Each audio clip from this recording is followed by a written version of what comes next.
Hello and welcome to another episode of A Pinch of History. Today I'm gonna tell you the story of probably the most absurd seizure of power ever in history. Now, if you think it is impossible to become the head of the biggest country of the world by telling a very lame story that nobody really believes in, then brace yourself.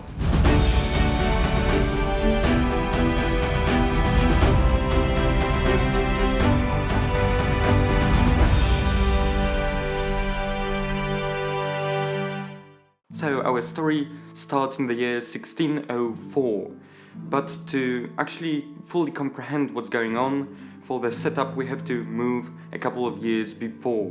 You probably heard about the Russian Tsar called Ivan the Terrible. He was quite terrible because he was very cruel. In fact, there's a story that he actually got into an argument with one of his sons, the eldest one, and he killed his own son in the argument, in the anger. So yes, I think it's pretty safe to say that he really did live up to his nickname, Ivan the Terrible. So he had three sons. The youngest one was Dimitri, the second one was Fyodor, and the third, the eldest, was Ivan, and he was killed by his father, so there were only two ones left. But he also had a very important advisor, who was called Boris Godunov. Now, when Ivan the Terrible died, the next Tsar, of course, was the middle son, so Fyodor became the next Tsar, and Boris Godunov became the advisor of Fyodor now. But there was also the youngest brother, Dimitri, who is, in some sense, the main character of this story. But you'll see, it's complicated. So, we are told that at some point, for some reason, Dimitri was just playing around with a knife. He was about 11 years old at that point. He was playing around with a knife, and then he got an epileptic attack, and in the accident, he just killed himself. Yeah, that doesn't sound very true, does it? And after all, remember, it's Russia, so everything is possible. And historians believe that it might have been Boris Godunov who ordered the assassination of the little Dimitri. But hey, wait a second, you just said that Dimitri is the main character of the story, right? Well, I said it's complicated, okay? So yeah, little Dimitri is dead. The only son of Ivan the Terrible that still is alive is Fyodor. And he lives and rules for a couple of years, but he isn't really that interested in his country. He's more into what's happening inside his own palace, and Boris Godunov, the advisor, minds the rest of the country. Now, finally, Fyodor dies. Of natural causes, he was very often ill and sick, so he just dies. And then the boyars, who were the noblemen of Russia with long and funny beards, they decide, okay, we don't have any more pretenders to the throne from the Rurik dynasty, really, so let's crown this Boris Godunov as a Tsar, because he was still ruling the country for the last couple of years, so why not make him an official Tsar, right?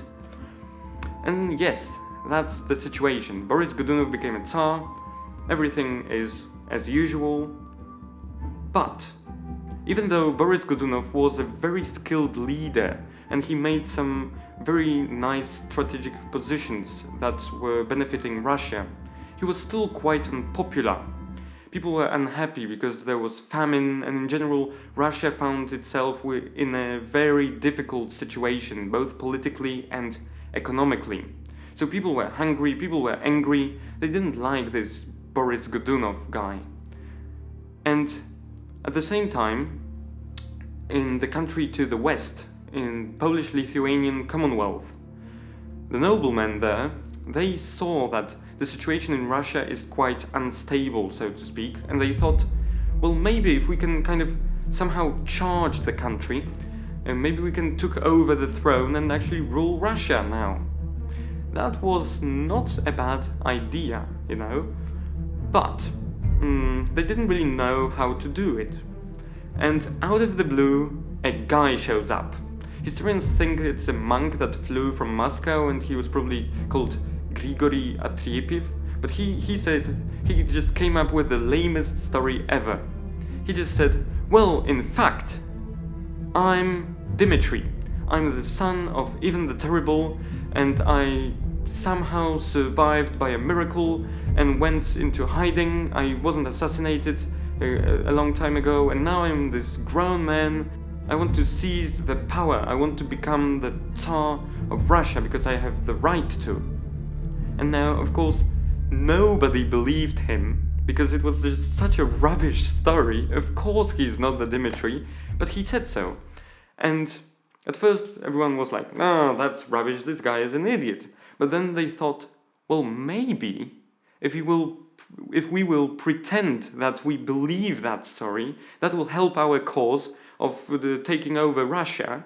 And so they did. Especially there was one nobleman in Poland, in the Commonwealth, I mean, a Polish nobleman called Jerzy Mniszek, which in English that would translate to George Mniszek. And George Mniszek struck a deal with this false Dimitri. He said, well, I will help you, but if you become a Tsar, then you will marry my daughter Marina. She was called Marina. And he said, yeah, okay, he agreed. So they started to talk about it in the Polish-Lithuanian parliament. And of course, most of the parliament said, no, that's a rubbish project, that's never gonna work, right? It's just stupid. Jan Zamoyski, who was a very important nobleman, one of the most influential people in the country, he even called it like a mere project that could have its place in a cheap comedy. So it's safe to say he wasn't really convinced to the project. And so the Polish king, seeing that most of the parliament is against that, he officially said, no, we are not doing that, this is a bad idea. But unofficially, he allowed them to create an army out of Cossacks and actually go and try to put this project into life. And so they did. So a guy shows up with the lamest story ever, everyone pretends to believe him, creates an army of Cossacks, and then just charges Russia. You know, that's what happened. This is already quite absurd, but wait, there's a lot more. So this army of Cossacks, a couple of Polish noblemen and false Dimitri charges Russia. Now, on the other side, there was Boris Godunov, who heard that there's an army coming up and that it wants to overthrow him, so he wasn't that happy with it. So he decided to send his own army to combat them. And that's what he did as well.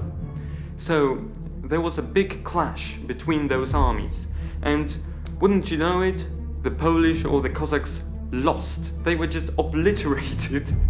The Russian army completely won, beat the hell out of them, and you would think, well, that's the end of the story, surely, like, what can they do now? Their army is destroyed. The false Dimitri is never gonna succeed, right? Wrong. Because there's something that happens, and it's very significant at that point. Just after this battle, Boris Godunov dies. Presumably out of natural causes. He was in his 50s and probably he just got sick, or I don't know. Boris Godunov dies, and that's very significant. Remember, he was quite unpopular, unlike the false Dimitri. False Dimitri was kind of a celebrity at that point in Russia, because people thought, well, there's famine and we are hungry and everything, and now this guy just shows up magically out of nowhere, and he wants to seize power, and maybe he'll solve all of our problems, you know. So they decided, yeah, let's give it a go, and all of the Russian folk supported false Dimitri. So the boyars, the Russian noblemen with long and funny beards, they thought, well, we're not gonna crown the son of Boris Godunov because they are unpopular, let's just kill off this little child, and instead, let's actually invite this false Dimitri. Maybe he will do then. And so that's what they did. So imagine this situation, a guy shows up, tells the lamest story ever, everybody pretends to believe him, creates a big army, goes to Russia, then loses the first battle, and after that, they invite him to become a Tsar. This is so absurd, but wait, there's even more. So, they invite him to Moscow. He enters the city. It's a triumphant entrance. Everybody's cheering and stuff. He goes there and he really is crowned a Tsar of Russia. That really happened. And then, furthermore, he was the Tsar for the next about 9 months. And after that, he decided to fulfill the deal. So he marries Marina, the daughter of George Mniszek, the Polish nobleman. So she really becomes the wife of a Tsar. But the problem is, you see, during those 9 months, he became very unpopular among the boyars, the Russian noblemen with long and funny beards, you know. He becomes really unpopular because he surrounds himself with a lot of Polish advisors, with a lot of European influence, he's very keen on Catholicism, and many of these advisors, all of the Poles, are Catholic as well, and that's just a little bit too foreign for the boyars. They created a little uprising in the palace. They slaughtered 500 Polish noblemen, and among them was of course False Dimitri, so he was just slaughtered. You would think that's a sad end to this story, but it's not the end. You know, it's not the end of the story though. It turns out the leader of this little uprising was named Vasily, who later became Vasily IV of Russia, the new Tsar. And so the boyars, the Russian noblemen with long and funny beards, they thought, we have to make sure that no more men try to pretend to be Dimitri. We have to really show them that Dimitri died right here. So they actually dug him out of the grave. He was already buried, and they dug him out of the grave. Then they attached rope to his genitals, and they dragged him this way around the city of Moscow, and they dragged him to the city center. Then they quartered his body. Then they burned down the body, and they put the ashes into a cannon, and then they fired that cannon with these ashes of the false Dimitri in the direction of Poland. Now you would think no one ever pretends to be Dimitri anymore. Of course you are wrong.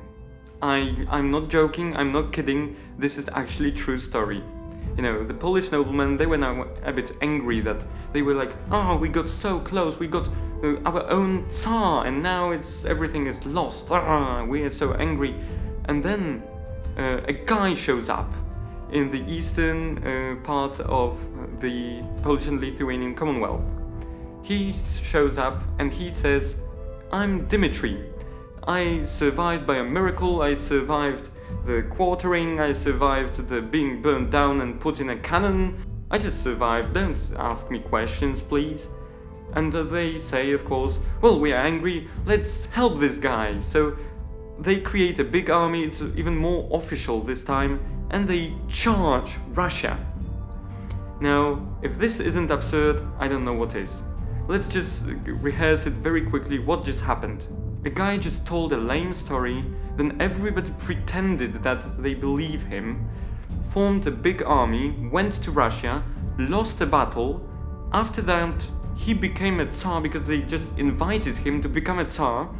Then he is the Tsar, but they don't like him, so they kill him. And then they try to show everybody that he's dead by some weird practices, so to speak. And then after that, another guy shows up, who historians named the false Dimitri II. And everybody again pretends to believe this guy. After all of that, the same lame story. And they create another army and they charge once again. This is just so absurd. Oh my god. But Vasily IV now, he doesn't want to be overthrown either, so he sends his own army, and the armies clash again.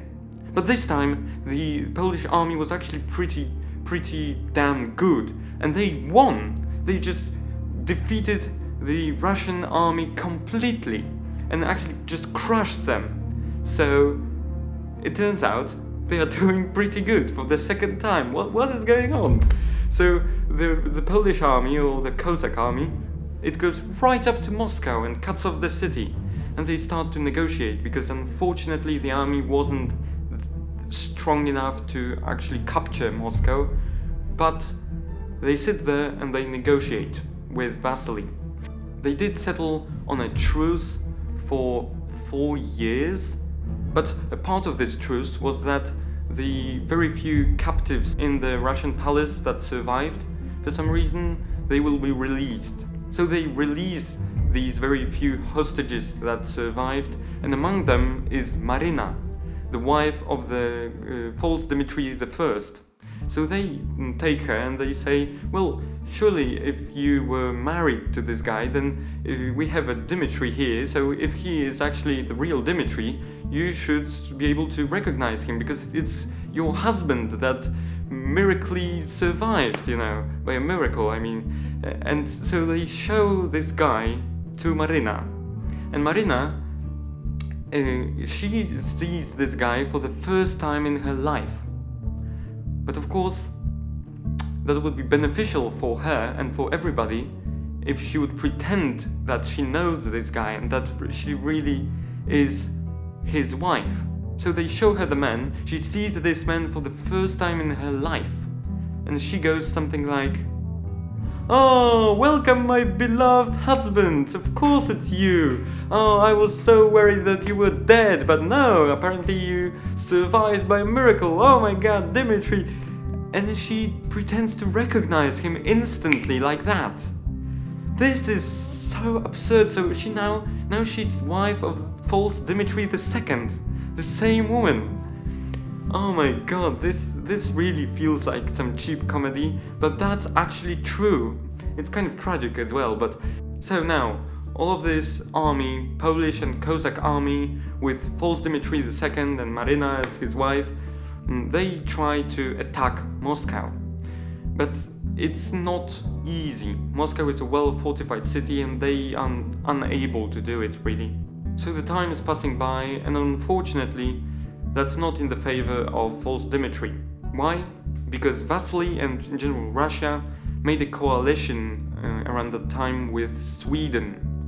Now, because of that, Poland, or rather Polish-Lithuanian Commonwealth, they got kind of scared about that, because oh my god, now Russia and Sweden, they are all together and they are going to fight against us. So Poland sent some additional troops to Russia to secure the situation. And because of that, they started to be seen as the intruders, and the support from the Russian folk started to decrease.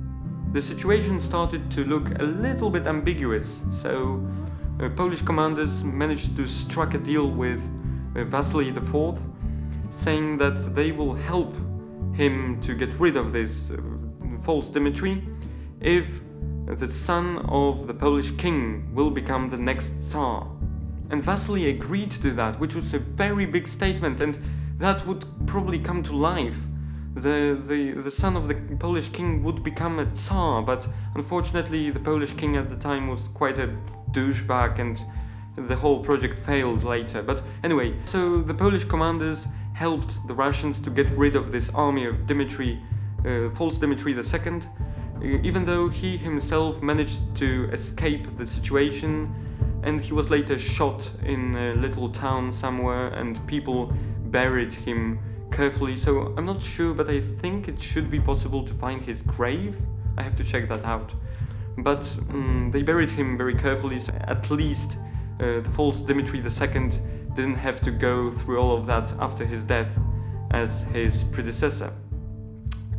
And that's sort of the end of the story, although I have to say it gets a little bit more absurd than that, because then, wouldn't you know it, a guy shows up, and yes, he says he is the Dimitri, that by miracle he survived, and that he is the Dimitri, he's the one.